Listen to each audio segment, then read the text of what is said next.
কৃষ্ণ। আমি অনন্তকোটি সাধুগুরু বৈষ্ণবদের শ্রী চরণ কমলে আমার সশ্রদ্ধ প্রণাম জানাই। তো আজকের ভিডিওর বিষয় হচ্ছে শ্রীমদ্ ভগবদ্গীতায় কে কতটি শ্লোক বলেছিল, অর্থাৎ পরমেশ্বর ভগবান শ্রীকৃষ্ণ কতটি শ্লোক বলেছিল, অর্জুন কতটি শ্লোক বলেছিল, ধৃতরাষ্ট্র কতটি শ্লোক বলেছিল এবং সঞ্জয় কতটি শ্লোক বলেছিল। আসুন এই ভিডিওর মাধ্যমে আমরা জেনে নিই। তো এর সঠিক উত্তরটি হচ্ছে পরমেশ্বর ভগবান শ্রীকৃষ্ণ বলেছিলেন 574টি শ্লোক, অর্জুন বলেছিল 85টি শ্লোক, সঞ্জয় বলেছিল 40টি শ্লোক এবং ধৃতরাষ্ট্র বলেছিল 1টি শ্লোক। তো এই 700 শ্লোক সম্বন্ধিত শ্রীমদ্ ভগবদ্গীতা, যেটিকে বলা হয়েছে ভগবানের মুখনিসৃত অমৃত বাণী।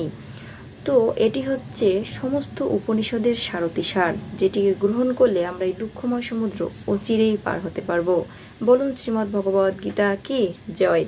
ভিডিওটি ভালো লাগলে নিকটাত্মীয়দের নিকটে বেশি বেশি করে শেয়ার করুন, যাতে করে তারা ওই বিষয়ে জানতে পারে এবং এই দুর্লভ মনুষ্যজন্মকে সার্থক করে ভগবানের দিব্যলয় ভগবদ্ধামে ফিরে যেতে পারে। হরে কৃষ্ণ।